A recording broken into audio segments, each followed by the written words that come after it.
Back with Dr. Planty. Dr. Planty, let's talk about glaucoma and glaucoma only, and more importantly, let's talk about, can it be detected? If it is detected, can it be prevented? And what about if it hasn't been detected because a guy didn't go to an eye doctor for many, many years, and all of a sudden it's kind of like, further advanced, like a heart attack kind of thing or whatever? Is then there still hope? Or, can one get blind from it if one doesn't do anything, and can one prevent it? All those questions. Tell us all about it, please. Well, with glaucoma, it's probably the number one disease of blindness that can be prevented if it's caught early enough. And certainly, even if you catch it in the middle stages or even in the late stages, you can save whatever little vision you got left going forward at that point. But the early detection is probably the biggest, chief reason to kind of come in and get things checked out. There's a number. You said something about you can save what vision is left. Meaning, does that mean you cannot make it retroactively good? If you've had glaucoma for a long period of time and those nerves have been dead for a long period of time, we can't bring those nerves back. So you're blind in that particular part. But if it's in the earliest stages to where you're beginning to, the nerves are not really dead yet, but they're dying, if we can relieve some of the pressure inside the eye and kind of change some things at that point, initiate treatment, we can bring some of that vision back on the early stages. In the late stages, unfortunately, we cannot bring that vision back. So the earlier that you get in to get that detected, the better the prognosis and the better the results. Seems to be the same with everything, even a plant or anything for that much, if Exactly. every body part, if it's getting sick, you usually can fix it again. Once it's dead, it's dead, Exactly. Right. Now tell me, I've heard some doctors saying that, and this might not even apply to glaucoma, maybe on something else, but that some people, they go almost blind literally overnight. They go blind maybe in one eye, maybe in both, and for some it comes rather slow. Is that true? It obviously it's at either stage. It's probably at the end stage when that happens, but could it be that like you see little or nothing and then almost like the light switch gets turned off? With glaucoma, it would have to be very end stage before the light would go off at that particular point. But there are a lot of other signs leading up to that point that give you the indication that something's not right and that you're beginning to lose your vision at that particular point. What are signs? What are some of those other signs? Well, the biggest signs are just distortion in your peripheral field. You start missing objects to the right, to the left, maybe above you. You start missing stairs, walking up a set of stairs, miss step, or going down steps, miss a curb. All of those are indications that you're not seeing in your periphery as well as you could or would if everything was being equal or taken care of at that point. So there's diagnostic tests that we can run to examine the health of the nerve fibers to make sure that they're firing and make sure they're sending the message to the brain. It's called a visual field. And there's an actual looking of the retina. We actually look at the optic nerve because when the nerves inside the optic nerve start to die, they turn white. Inside the eye is usually a reddish-orange color. But if we start to see white, then there's something going on there that we're going to explore. There's a number of different signs that we can pick up inside the eye in doing a routine eye exam. But as far as the patient, it's just your periphery starts to go and there's, you bump into cupboard doors, because you're not seeing things as well in the periphery as you once did. And that's the thing. I'm here interested in this interview. How does the patient see it? Because very obviously a person who is disciplined for whatever reason, and goes to a doctor more or less the way he should, as long as he doesn't find a total slappy, careless doctor, which is not too often. Most people I know and most doctors I know, they're very, very much caring and do the right job. So he will find it.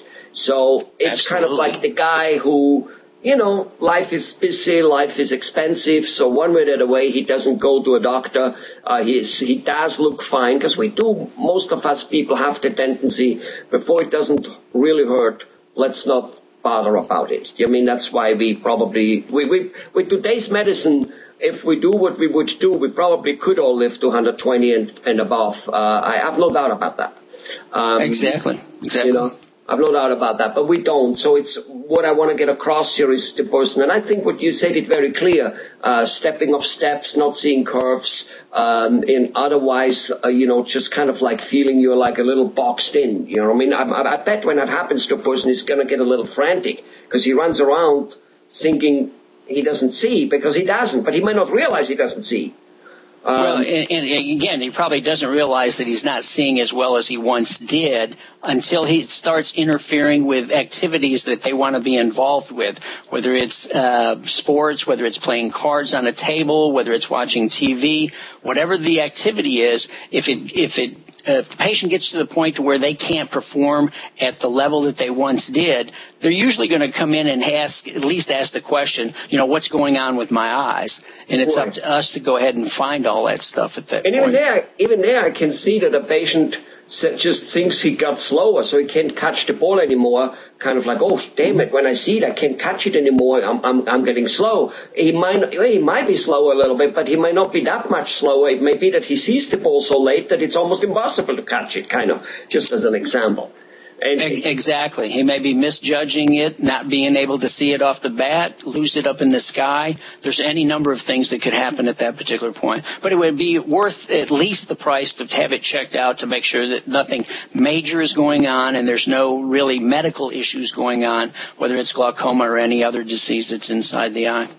Well, it looks to me that obviously fixing something like that early enough would be worth just about any price because, as you quoted Muhammad Ali, Cassius Clay, I mean, you can't hit what you see, and that, of course, goes for life. And very obviously, just look how happy we feel when we look at a good scenery, a scenery which pleases us, whether it's an ocean, a mountain, an airplane flying over, flowers, kids, grandkids, things like that.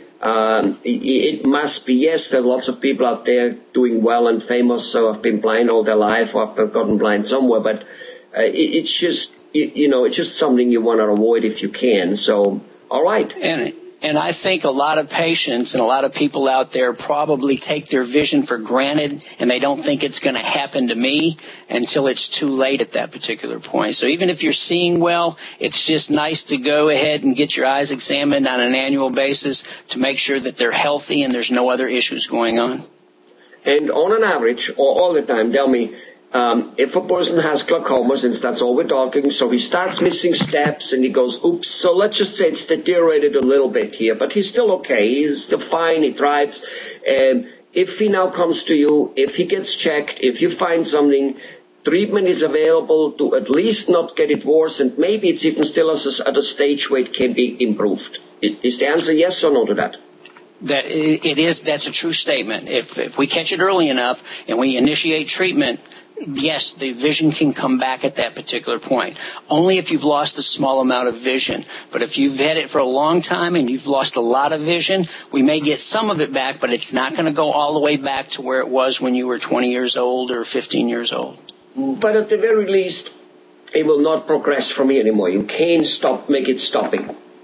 And there's some cases where we cannot. It's a progressive glaucoma to where no matter what treatment we initiate, it's not going to stop. But we won't know that until we initiate the treatment. And, of course, those are the worst case scenarios at that point. But I'm going to say probably in 95% of the cases, it's going to be able to be stopped and improved slightly at that particular point. Right. Especially, as I said, we're talking a relatively mild stage, the type of stage where the average patient might not yet connect it at all to the vision. He may connect it to slappiness, he may connect it to, getting old with your feet and your legs and being less reactive. He may connect it to all that stuff. He may even connect it to Alzheimer and go, oh, damn it, I forgot how to step up here. Do you know what I mean? All kinds of things. So if it's at that stage where it's still pretty good functioning, but here and there has a mishap, and here and there feels like something isn't quite right, almost all the time you can at least stop it from that moment and not get worse. Exactly. It's critical. Wonderful. Good news. Very good news. Thanks a lot, Dr. Planty. Thanks a lot. You're very welcome.